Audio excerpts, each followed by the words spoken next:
The Boko Haram insurgency in the country, is it in any way affecting investments that are coming in? It's natural. There's no way you can say it has no impact. Of course it has impact. But the question is how much impact is it having and how have we been able to do well?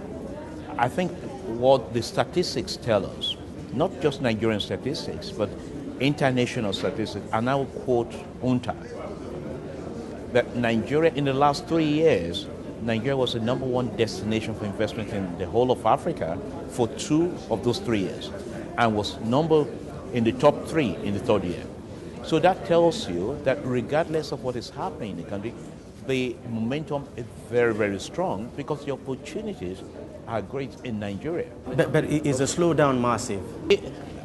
Again, I just told you that Nigeria was assessed as the number one destination for investment in Africa for 2 of the last 3 years. Now, if we can do that, regardless of situation today, that tells you, you imagine what would have happened if we didn't have that situation. So of course, it has an impact, but it's difficult to quantify the impact. I can tell you, for example, of course, investors will go to where you don't have security risk, for example. That's normal. I must say that in the midst of all this, we've had companies like Lafarge, for example, investing more than $100 billion in Gombe, for example.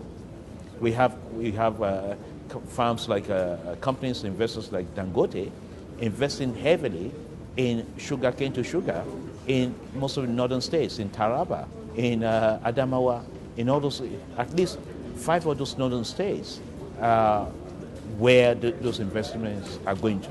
Our dependence on oil is being exposed now with the falling prices of oil in the international oil market. What exactly are you doing? What is the government doing to diversify this economy and cut down our dependence on oil? Now, the fact that we're dependent on oil should not be news to anyone.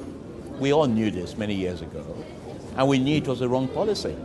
But I must say that what we need to realize, as far as I'm concerned, is that we knew that was a risk, we knew that was an issue, but we started addressing this right from 2010, 2011. You will recall that it was the first time that this government set up the Sovereign Wealth Fund. It was set up because, and you remember I was Minister of Finance then, it was set up because oil is a depleting asset. It was set up because we were too dependent on oil. And there we created 3 boxes. One is to save the money for future generation, invest in other areas. The second is to invest in infrastructure so that we can diversify the economy. And the third was to go into a stabilization box in case there was sustained fall in oil prices. So we foresaw this in 2010, 2011. Unfortunately, it was not rigorously implemented, and that's not the fault of federal government. But we did that. We had a vehicle in place. We started using that already. That's number one response to that. You will also recall that once in 2011, 2012, we started what we call the Nigerian Industrial Revolution Plan, which was launched by Mr. President. The objective of the Industrial Revolution Plan is very simple. It's to diversify the economy and diversify our sources of revenue for the governments. So it addresses, it's the answer to the issues you're talking about. All we need to do is just accelerate the implementation. So what we're doing, if you look at all the sectors in the Industrial Revolution Plan, these are areas where we have competitive, comparative advantage, and yet we've depended on importing items. So we're talking about petroleum products. We spend about $10 billion every year doing that. That doesn't make sense. I said this, we said this, this government said it, and we've said it for the last 2-3 years. That is why we successfully attracted investments into that sector. And by 2018, Nigeria will no longer import petroleum products in the country. That's a savings of $10 billion. But that's additional revenue coming to job created. That's additional revenue coming in because those that will be employed, they will pay personal taxes. Company will pay corporation tax. VAT will be generated there. So you have additional income to the federal government. We spent $6 billion importing cars, spare parts for cars and something to do with rail. That's why we came up with the auto policy. So that if we don't become balance of payment positive, at least we can become balance of payment neutral. We spend more than $1.4 billion every year importing sugar into this country. In fact, 97% of the sugar we consume, we import in this country. That was why we came with the Sugar Master Plan.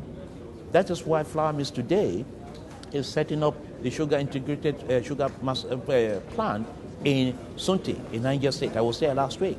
That is why Aliko Dangote is investing in 7 states to go from sugarcane to sugar. So if you look at, we have already started. We knew this was going to happen. It has started since 2011. How does the government intend to keep Nigeria the #1 economy in the continent with all the challenges? Your Naira has just been depreciated. These challenges, as the Japanese will say, or the Chinese will say, these challenges present opportunities for us. The news said, I see this as great opportunities for the country. It gives us the opportunity to accelerate the implementation of the Industrial Revolution Plan. I already know the 8 or 10 products that replace oil already. All we need to do is produce them already. So there's no problem. It's just a matter, every country is going through one challenge or the other. It's not just Nigeria. Most other countries have done their structural adjustment many years ago. It's not an issue, but we have choices. We have options.